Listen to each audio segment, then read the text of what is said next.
in trying to move a particular political agenda. And then in the Andrew versus Douglas County School District, a case that came in during the confirmation hearing process, we had a severely autistic child, and Judge Gorsuch was responsible for the absurd reading of the de minimis benefit to defend against private placement.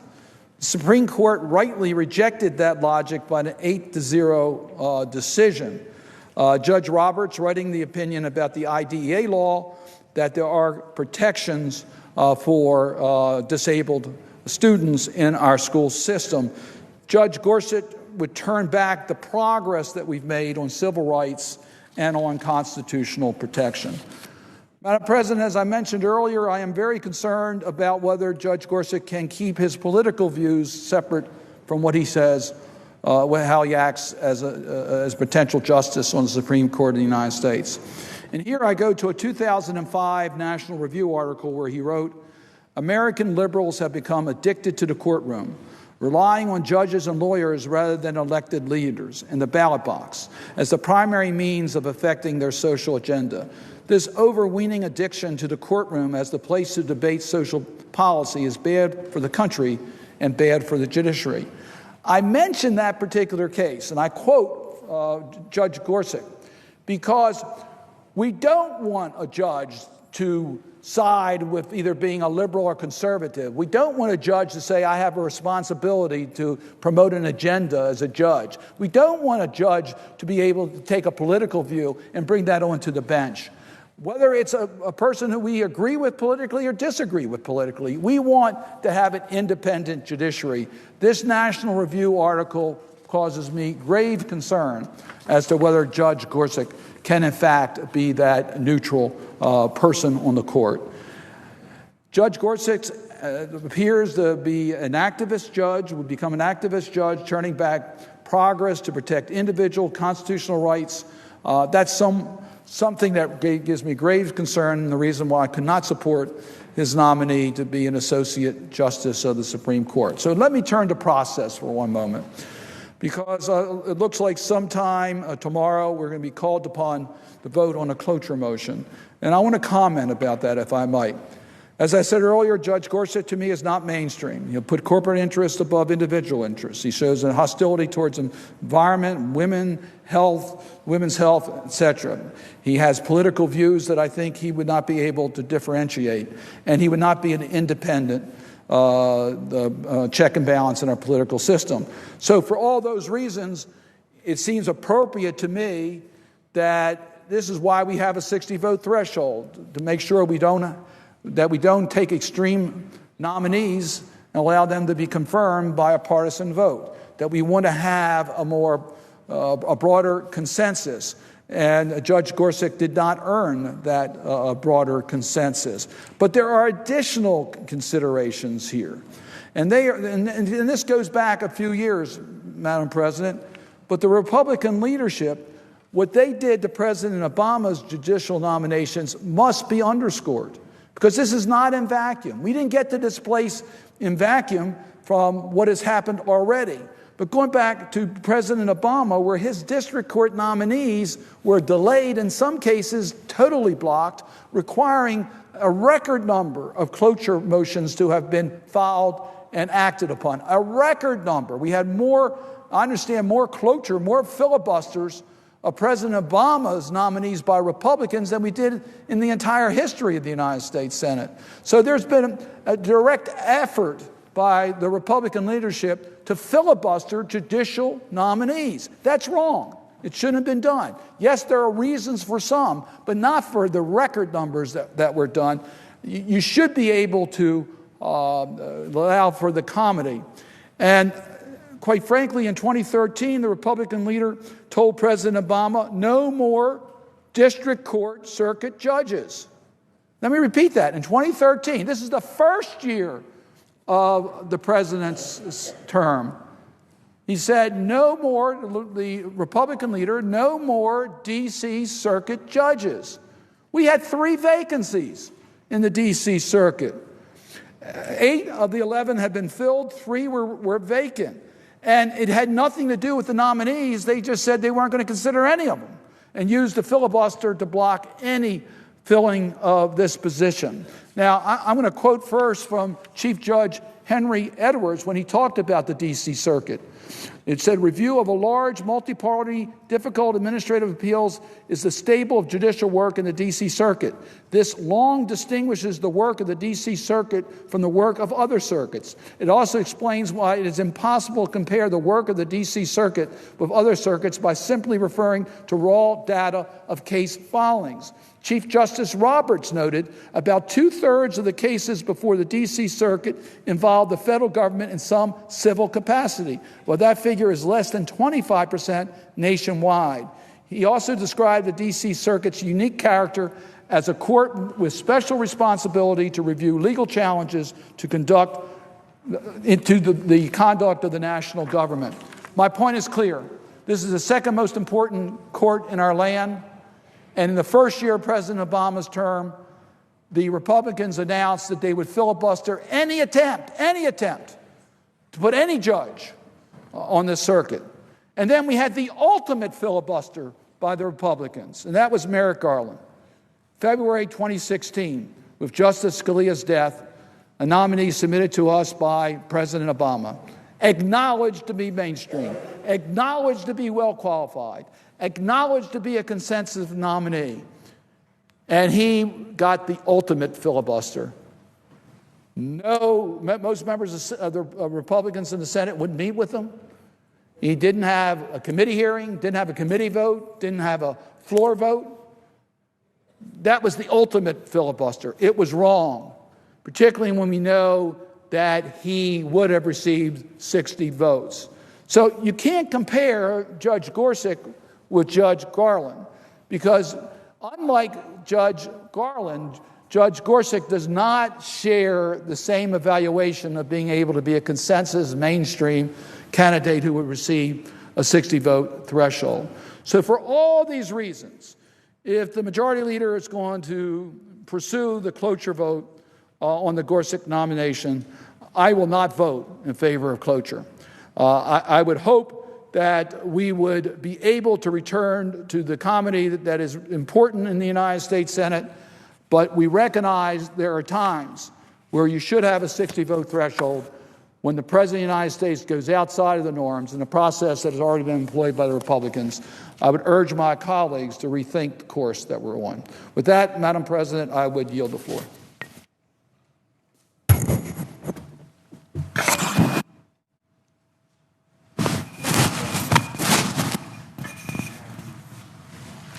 Madam President. Senator from Hawaii. Madam President, when our country was founded, corporations were on the minds of no one. They aren't mentioned in the Constitution or the Bill of Rights. And when the topic finally came up to the Supreme Court, Chief Justice John Marshall called corporations the mere creature of the law. People have certain inalienable rights. Corporations do not. We established corporate personhood so that companies could raise capital and enter into contracts. But nobody ever thought that this term that was used, personhood, actually meant that corporations were people. They are not. It's not complicated. Corporations don't eat, they don't sleep, they don't worry about their children or their elderly parents, they don't get sick, they don't retire, and they don't have complex motivations. In fact, under the law, they only have one motivation, which is to maximize profits. Any logical person knows that corporations are not people, but in Judge Gorsuch's America, they are. Now, there's no doubt that he's a very smart person, but he actually had a hand in creating this theory that corporations have the same rights as human beings, that they are in fact people.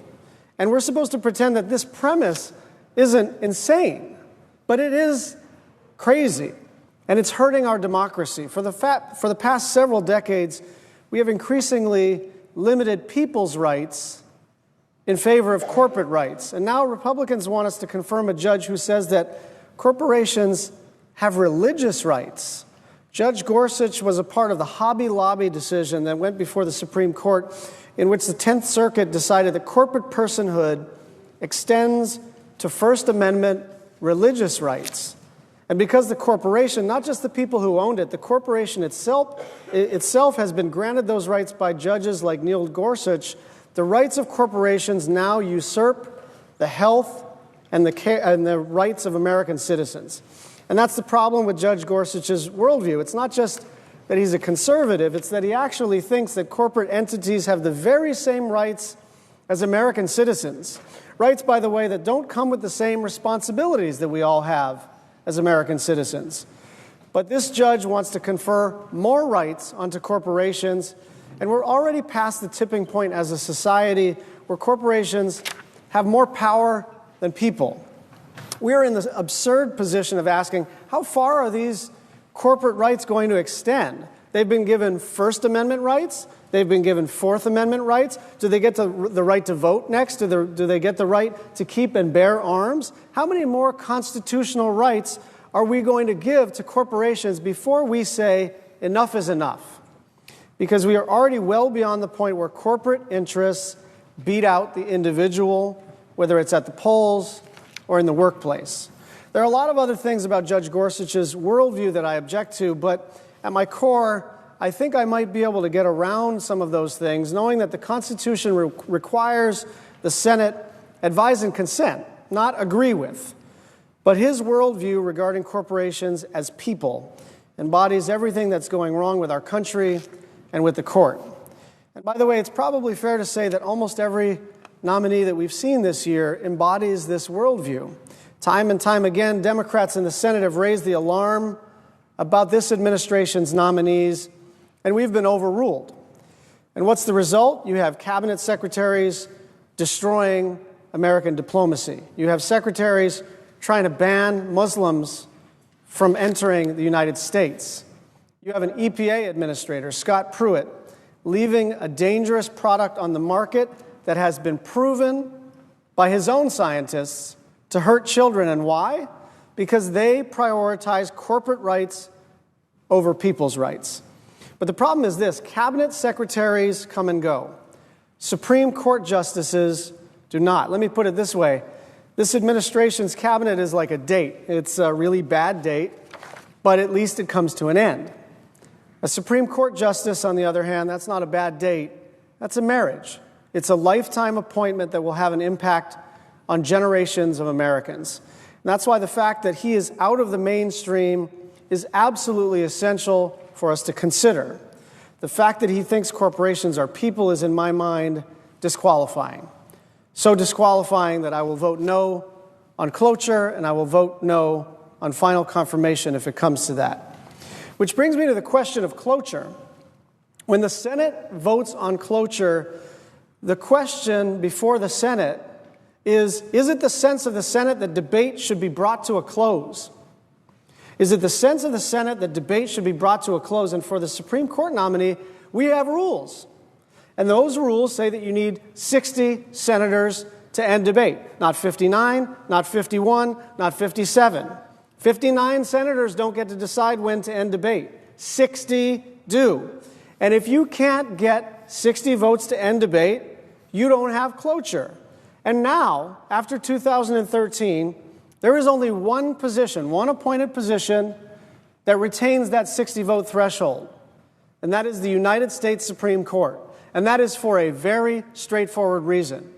It's that we have decided as a body that the Supreme Court needs to have bipartisan support. That if a person cannot get 60 votes, that you change the nominee. You do not change the rules. We have decided that this position, that this institution, the court itself, the highest court in the land, should be beyond our partisan disputes and differences. And that is the foundation of the United States Senate. It's the way this place works. Without this rule, the reality will be grim. Without this rule, if you're a member of the minority party, the president's nominees don't have to listen to you, meet with you, think about you. Without this rule, advice and consent is rendered meaningless for whichever party is out of power. And everybody ought to remember, I've been here now 5 years, a little over about 4.5 years. And even in my short time here, the door swings both ways in Washington. Remember that today, this week, for the Republicans, it might feel satisfying to use power maximally, to use the greatest authority possible under the United States Constitution. But without this rule, the Senate itself will be undermined by its own members. I've never seen any legislative body endeavor to diminish its own authority, and that is what is going to happen this week. Now, we can argue about how we got here. Was it in 1987 when the Senate rejected Robert Bork? Was it in 2013 when Leader Reid responded to historic obstructionism by eliminating most filibusters on nominees? Was it last year when Merrick Garland was not even given a hearing? Well, we all have our talking points. But at the end of the day, both sides own some of this mess. Now, I'm a Democrat. I think it's 80-20.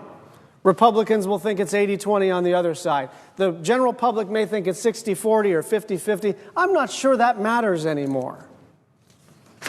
The question of who's at fault is not the most important question. The question is, what do we do next?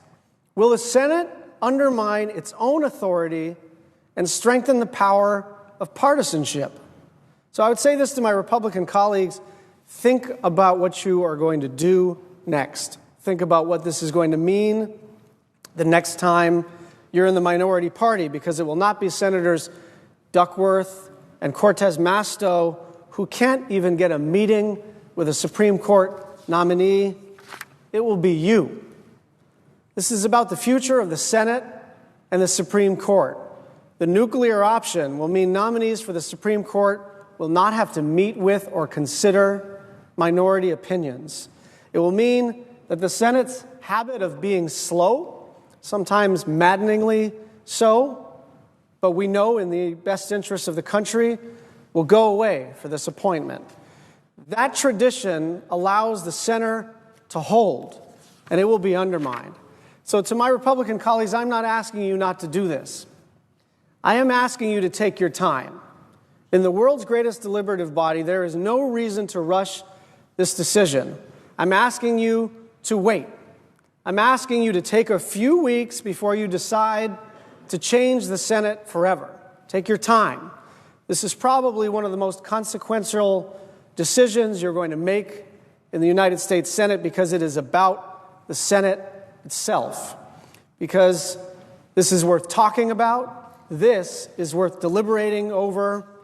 It's worth thinking over. So go home, talk to your constituents. If you want to do this, you can do this anytime you want. You can do this the Monday we get back from our spring work period. But for goodness sake, there is no reason not to think about it for a little bit longer. All we need are 3 members of the Republican Party to go to their leader, publicly or privately, and say, we're not with you on nuclear yet. Give us some time to try to save this important aspect of the Senate. Because otherwise, you will make both the Supreme Court and the world's greatest deliberative body more extreme and more divided. And I believe you will regret it. I yield the floor.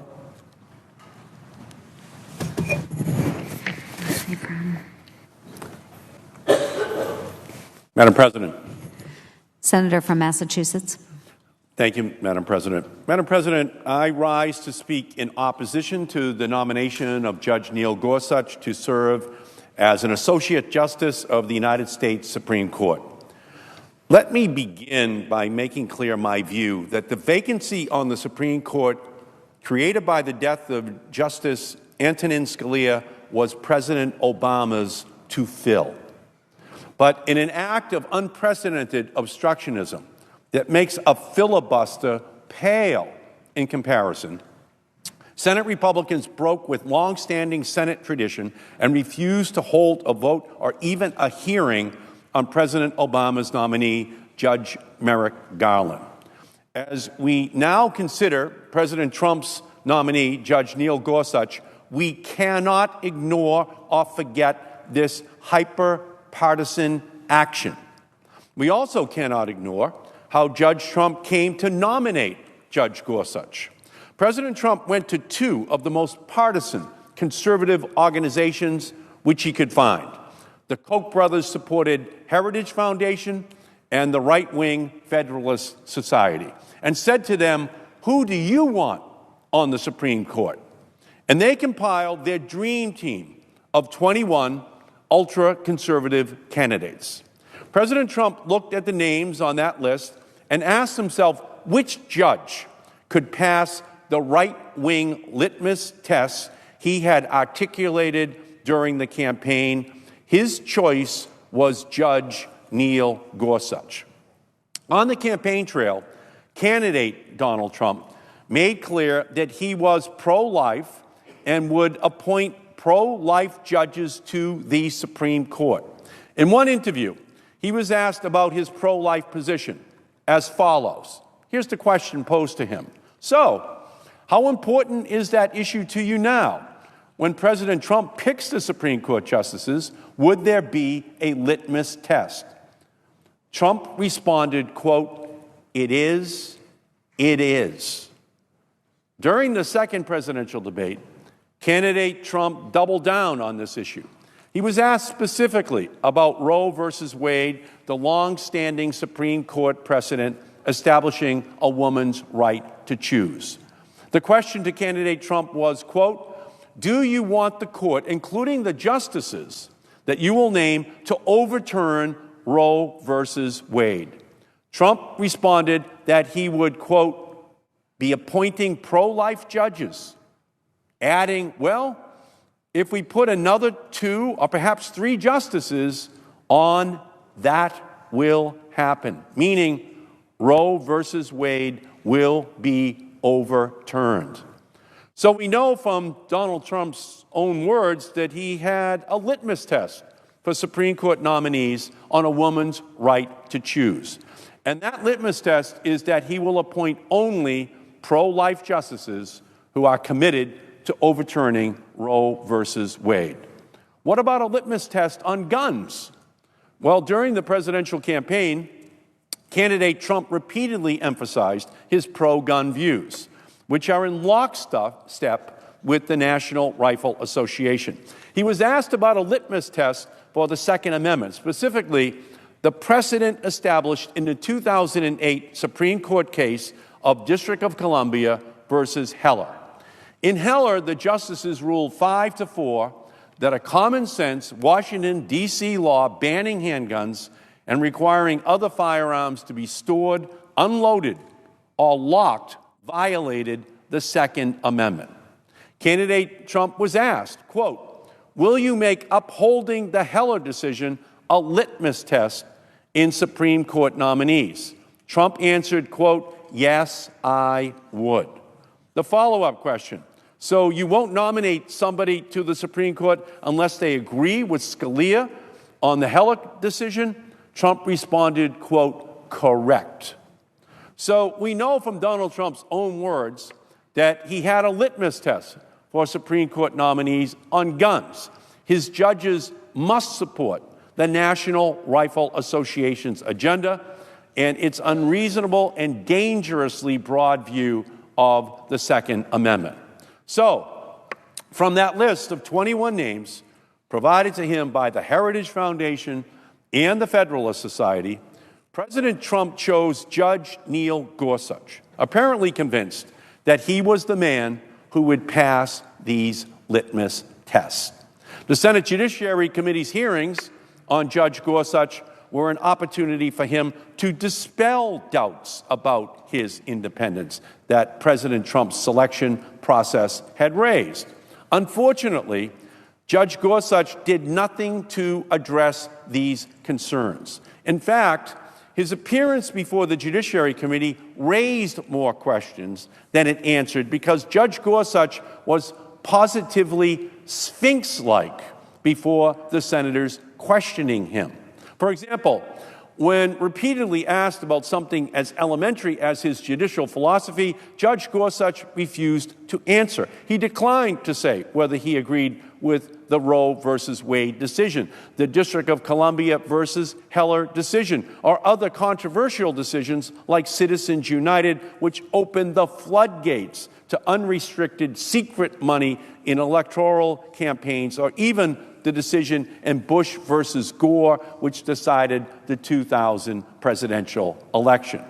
Judge Gorsuch also refused to respond to whether he agreed with other important Supreme Court precedents on the right to privacy, the right to counsel in criminal proceedings, voting rights, or same-sex marriage.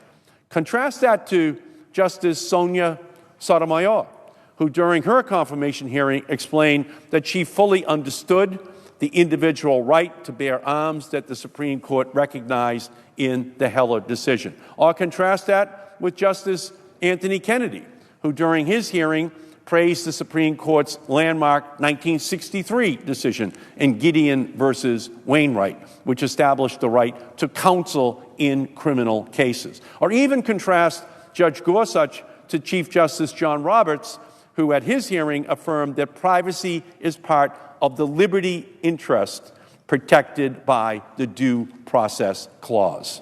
Instead, at his hearing, Judge Gorsuch repeatedly parroted that critical Supreme Court decisions were precedents of the court that he would follow unless and until they were overturned. But he shed no light on what he felt about those precedents, or whether or not he would be inclined or disinclined to vote to overturn them. Only after considerable prodding did Judge Gorsuch eventually agree that the decision in Brown versus Board of Education, which did away with the doctrine of separate but equal and desegregated schools across our nation, was correct. Having to pry out of Judge Gorsuch that concession does not inspire confidence in him. So, his performance at the hearings left us with many troubling things that we don't know about Judge Gorsuch. But equally troubling about Judge Gorsuch are the things we do know about him.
And the army goes rolling along. Proud of all we have done, fighting till the battle's won. And the army goes rolling along. And it's high, high, hey, the army's on its way. Count off and Kate is loud and strong. For wherever we go, you will always know that the army goes rolling along.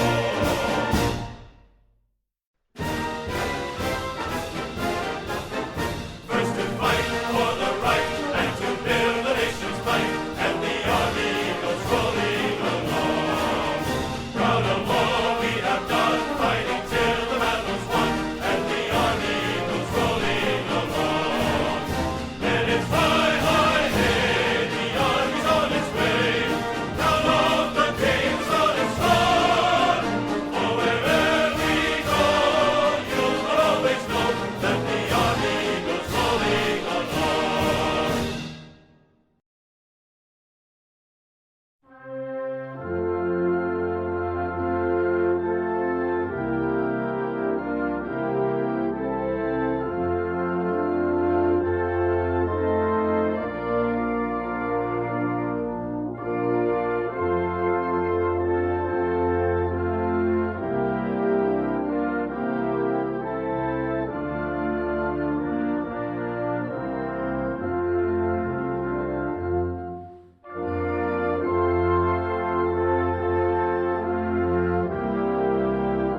His truth is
Ladies and gentlemen, the President of the United States and His Majesty, King Abdullah II, Ibn al-Hussein.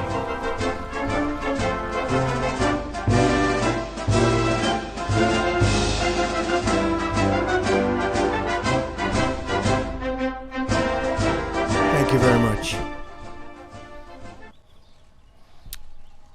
Your Majesty, thank you for being with us today. Very much appreciated. This is our second meeting since my inauguration, but our first at the White House. Very special place, I can tell you that. I've gotten to know it well. Long hours, very special. It's really an honor to welcome you here today, but before we begin, let me say a few words about recent events. Yesterday, a chemical attack that was so horrific in Syria against innocent people, including women, small children, and even beautiful little babies. Their deaths was an affront to humanity. These heinous actions by the Assad regime cannot be tolerated. The United States stands with our allies across the globe to condemn this horrific attack and all other horrific attacks for that matter. Your Majesty, Jordanians are known for their legendary hospitality, and we will do our very best to be equally gracious hosts. They're also known, however, I have to say this, for their fighting ability, and you are a great warrior, and we appreciate it. Thank you. The historical ties and close friendship between our two countries dates back 3/4 of a century. In that time, the Middle East has faced many periods of crisis and unrest, perhaps never like it is today, however. Through them all, America has looked to Jordan as a valued partner, an advocate for the values of civilization, and a source of stability and hope.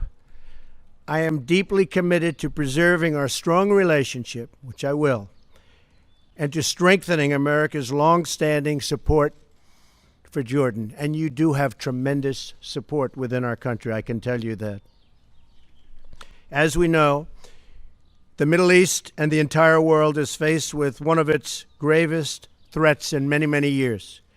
Since the earliest days of the campaign against ISIS, Jordan has been a staunch ally and partner, and we thank you for that.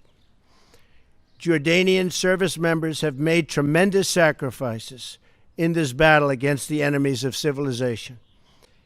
And I want to thank all of them for their really just incredible courage. So many have been lost, and we pay homage. So many. In King Abdullah, America is blessed with a thoughtful and determined partner. He is a man who has spent years commanding his country's special forces. He really knows what being a soldier is, that I can tell you. And he knows how to fight. The king has been a leader in calling for a plan to defeat ISIS once and for all.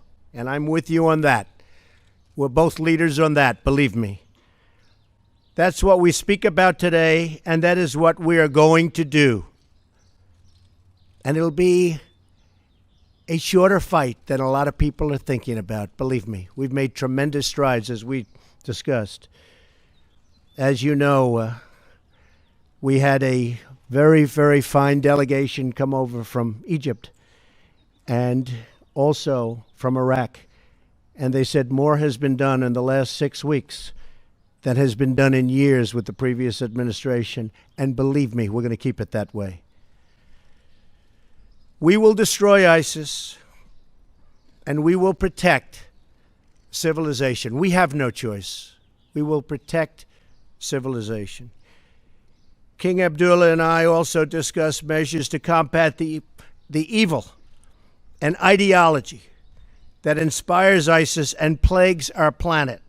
In addition, we also acknowledge the vital role that Jordan has played in hosting refugees from the conflict in Syria. We have just announced that the United States will contribute additional funds to Jordan for humanitarian assistance. This aid will help countries like Jordan host refugees until it is safe for them to return home. The refugees want to return home. I know that from so many other instances. They want to return back to their home. And that's a goal of any responsible refugee policy. Finally, as we discussed, to advance the cause of peace in the Middle East, including peace between the Israelis and the Palestinians. And I'm working very, very hard on trying to finally create peace between the Palestinians and Israel. And I think we'll be successful. I hope to be successful, I can tell you that. The King has been a really tireless advocate for a solution. He's going to help me with that and help me at the highest level. And we will be consulting with him very closely in the days ahead. King Abdullah, I want to take this opportunity to thank you for your partnership. Working together, the United States and Jordan can help bring peace and stability to the Middle East and, in fact, the entire world, and we will do that. Thank you very, very much for being with us.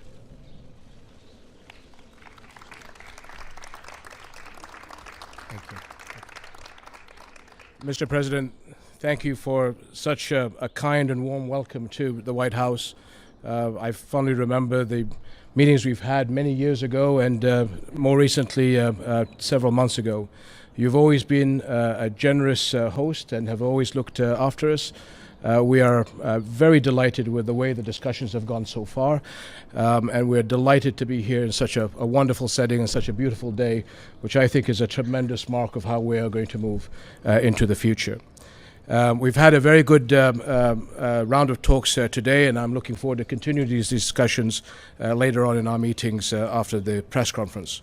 What I do want to say is how much we deeply appreciate the close relations we have with the United States, with you, Mr. President, and with the American people.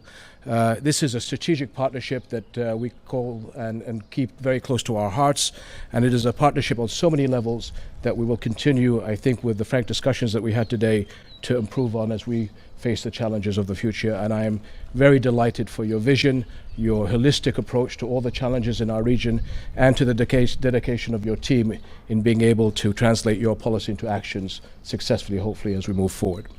The challenges we face today are many and not exclusive to my region, as I've just mentioned. They are global, and particularly the threats to global security. Terrorism has no borders, no nationality, no religion, and therefore joint action with a holistic approach, as I had just mentioned, Mr. President, is crucial. I am very delighted that you have the vision to be able to move in that direction, and I think that the world will be in a very good place as we move with all these challenges ahead. No doubt, with all the challenges that we face in the world, the role of the U.S. is key to all the issues that we have around the world. But it's not just the fact that we should expect the United States to do all the heavy lifting. The heavy lifting has to be done by all of us in the international community to support the United States in being able to translate that vision into the right direction. So there's a lot of responsibility for all of us in the international community to support the President, the administration, and the American people to bring brighter days to all of us. We are very encouraged with the President's determination to support Arab and Muslim states in their fight against terrorism, but it is not only the fight of terrorism inside of our societies, but we as Arab Muslim states standing behind the international community in being able to defeat this international scourge. In Syria, we need a political solution that ends the conflict in the country and preserve its unity and territorial integrity. As the President mentioned, the issue we discussed was the Israeli-Palestinian conflict, which is essentially the core conflict in our region. And the President's early engagement is beginning in bringing the Palestinians and Israelis together has been a very encouraging sign for all of us. And I think, sir, it was that initiative that allowed us at the Arab Summit last week to extend through the Arab Peace Initiative the message of peace to Israel, which we all hopefully will work together to make that come about. All Arab countries relaunched the Arab Peace Initiative, I said last week. It offers a historic reconciliation between Israel and the Palestinians, as well as all member states of the Arab League. It is the most comprehensive framework for lasting peace, and it ensures statehood for the Palestinians, but also security, acceptance, and normal ties for Israel with all Arab countries and hopefully all Islamic countries. So we appreciate your commitment in all these issues where others have failed. You'll find a strong ally in Jordan supporting you in all your policies. And if I may just say, as you have on Syria and the gas attack, unfortunately, as you and I both agree, this is another testament to the failure of the international diplomacy to find the solutions to this crisis. But I believe under your leadership, we will be able to unravel this very complicated situation. This has been ongoing for 7 years now, has descended into proxy wars from different parties with dubious agendas. But at the end of the day, as you pointed out, Mr. President, it's the civilians, women and children that are paying the heaviest price. This is happening on our watch, on our conscience, as well as the global community. And I know the passion and emotion that the President has expressed in how this should not be tolerated whatsoever. And this threshold of inhumanity and savagery that are being crossed every day is something that I know the President will not allow to happen wherever it may be. And I fully support and endorse the President in this issue. So I want to thank you, sir, because you have the outlook of looking not just at the Syrian challenges, but that of Iraq, Israel, Palestine, Libya, and everything that is in our region. So I think your message to all of us is a message of hope. And that's what I take away from this conference. And I thank you for all that you have done so far and all that you will do, sir.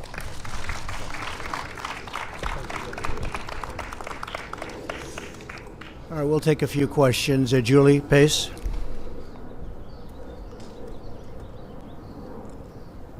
Thank you, sir. I have questions on Syria for both leaders, but if I could start with you, Mr. President.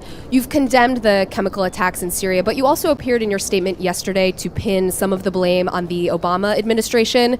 You're the president now. Do you feel like you bear responsibility for responding to the chemical attacks, and does the chemical attack cross a red line for you? Well, I think the Obama administration had a great opportunity to solve this crisis a long time ago when he said the red line in the sand. And when he didn't cross that line after making the threat, I think that set us back a long ways, not only in Syria, but in many other parts of the world, because it was a blank threat. I think it was something that was not one of our better days as a country. So I do feel that, Julie. I feel it very strongly. Do you feel like you now have the responsibility to respond to the chemical attack? I now have responsibility, and I will have that responsibility and carry it very proudly. I will tell you that. It is now my responsibility. It was a great opportunity missed. As you know, I'll be meeting with the president of China very soon in Florida, and that's another responsibility we have, and that's called the country of North Korea. We have a big problem. We have somebody that is not doing the right thing, and that's going to be my responsibility. But I'll tell you, that responsibility could have been made a lot easier if it was handled years ago. Before I move on to the king, can I just quickly ask you if the chemical attack crosses a red line for you? It crossed a lot of lines for me. When you kill innocent children, innocent babies, little babies, with a chemical gas that is so lethal, people were shocked to hear what gas it was. That crosses many, many lines, beyond the red line, many, many lines.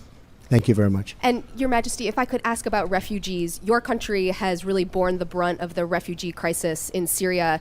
The president has signed travel bans that would block Syrians from coming to the U.S.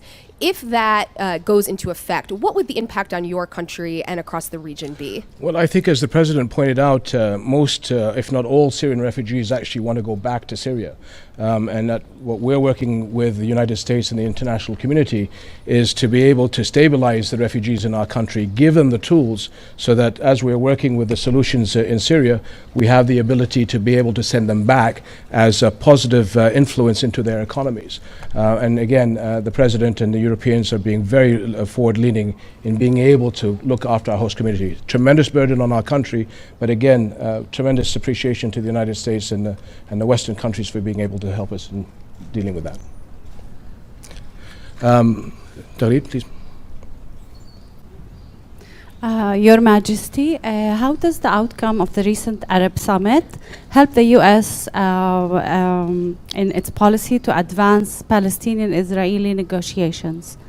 Well, as I said, the Arab Peace Initiative came out with a resounding resolution to offer peace to the Israelis, to make them feel that they're accepted into the neighborhood, and to be able to support the president as he brings both parties together. And again, I have to remind people that very early on, there was an early engagement by the president and his team to the Israelis and the Palestinians to be able to see what he can do to bring them together. It is the core conflict for a lot of us in the region. The president knows this. He has his instincts in the right place. And working with his team, our job, as I said, is to do the heavy lifting. The Arabs are prepared to do whatever they can to bring Israelis and Palestinians together under the leadership of the president. Thank you. John Yang. Thank you, Mr. President. I'd like to follow up on Julie's question and press you a little more on Syria. How will you distinguish your policy and your actions on Syria from the inaction that you criticized of the previous administration? You say it's now your responsibility. What should we see, or what should we look for that will be different? And Your Majesty, I'd like to ask you, what gives you, this is now your second meeting with the president, what gives you the optimism that Mr. Trump will succeed in the Israeli-Palestinian conflict, where so many others have failed before him to be a broker for peace? I like to think of myself as a very flexible person. I don't have to have one specific way, and if the world changes, I go the same way. I don't change. Well, I do change, and I am flexible, and I'm proud of that flexibility. And I will tell you that attack on children yesterday had a big impact on me. Big impact. That was a horrible, horrible thing. And I've been watching it and seeing it, and it doesn't get any worse than that. And I have that flexibility, and it's very, very possible, and I will tell you, it's already happened, that my attitude toward Syria and Assad has changed very much. And if you look back over the last few weeks, there were other attacks using gas. You're now talking about a whole different level. So, as you know, I would love to have never been in the Middle East. I would love to have never seen that whole big situation start. But once it started, we got out the wrong way, and ISIS formed in the vacuum, and lots of bad things happened. I will tell you, what happened yesterday is unacceptable to me. Can I follow up, sir? Last year you seemed to be reluctant to get involved or to intervene in Syria directly. Is that one thing that's changed after yesterday? Well, one of the things I think you've noticed about me is militarily, I don't like to say where I'm going and what I'm doing. And I watched past administrations say, we will attack at such and such a day, at such and such an hour.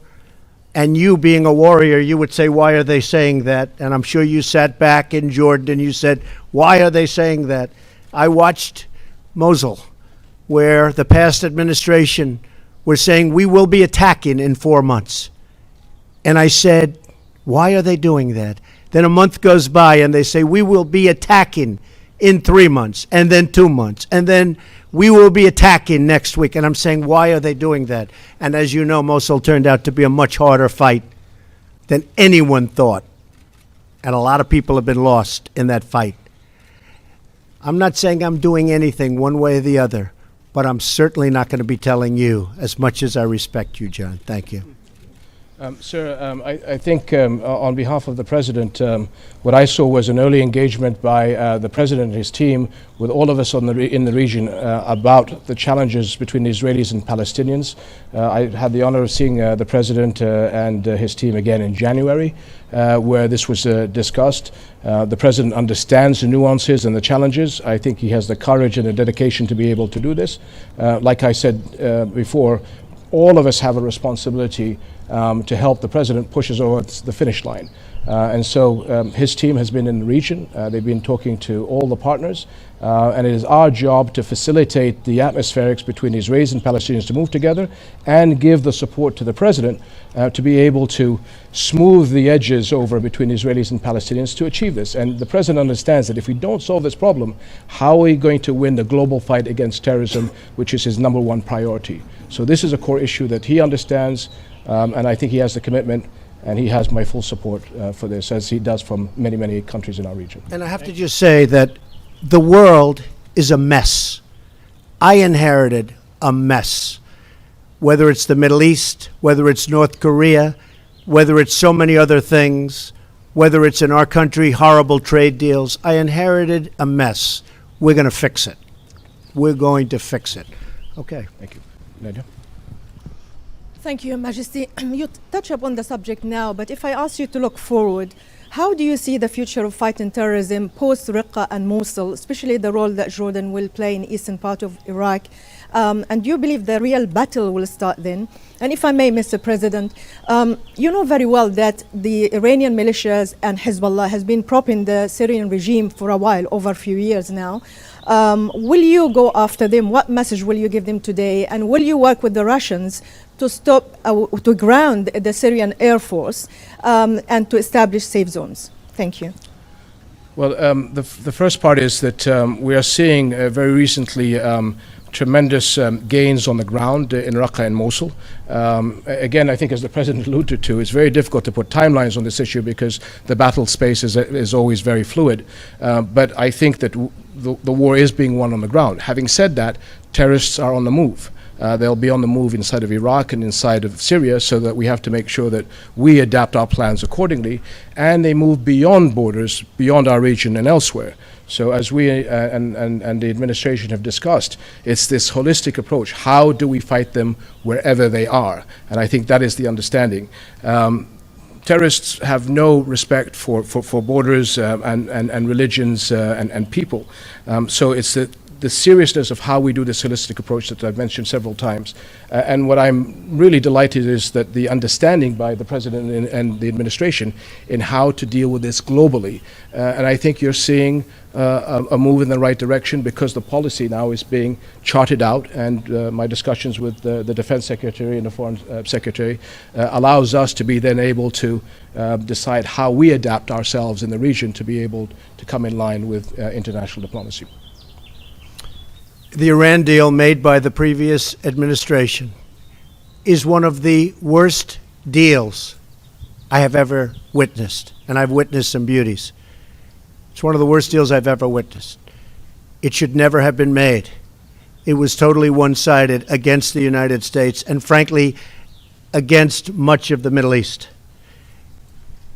I will do whatever I have to do. They have a deal. It was, some people say, not done properly, even in the form of its finalization. There was no vote from Congress. There was no real ratification. But I will do what I have to do with respect to the Iran deal. As far as ISIS is concerned, the United States will work with whoever it's appropriate to work with to totally eradicate ISIS and other terrorists. And by the way, ISIS is one group, but others have formed. Frankly, they're all over the place. We will do what we have to do to eradicate terrorism. But sir, I'm talking about the Iranian militias in Syria, supporting the Syrian regime separate of the nuclear deal. What message do you have for them today? You will see. They will have a message. You will see what the message will be. Okay? Thank you. Thank you all very much. Thank you. Thank you.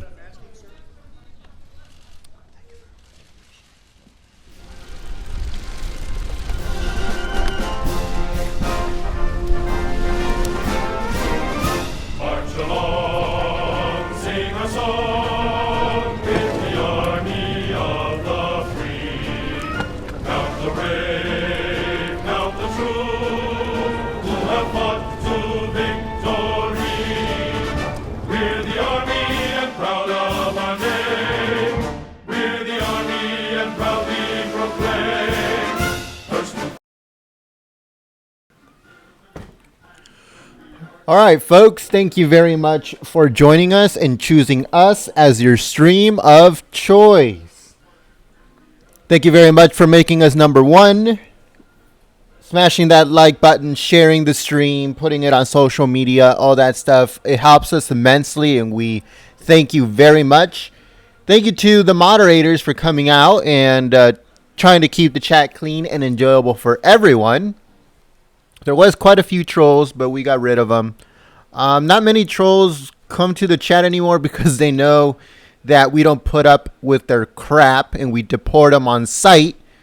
So I guess the word is going around that we are a troll-free zone. We deport trolls.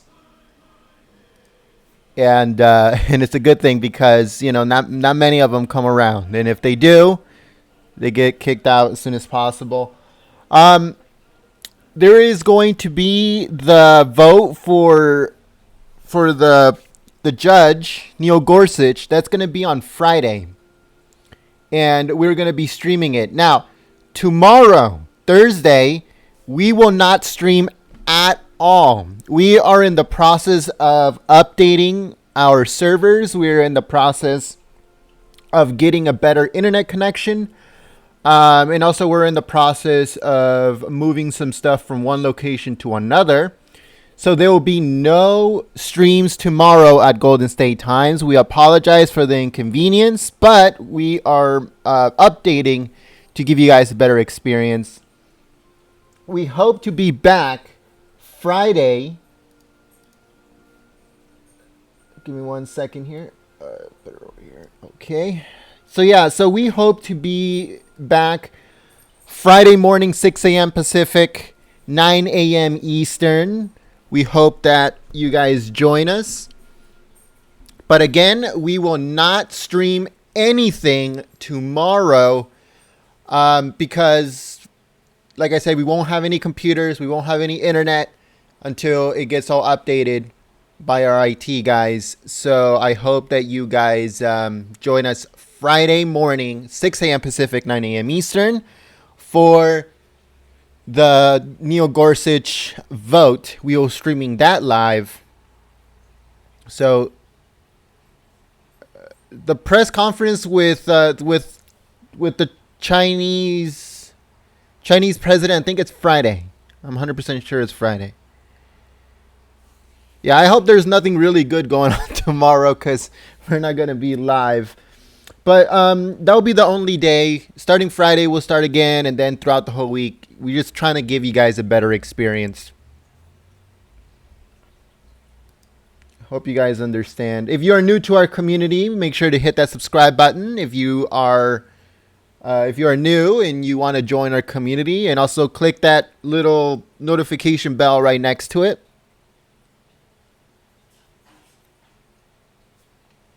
We hope that you guys join us.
Mic is still open.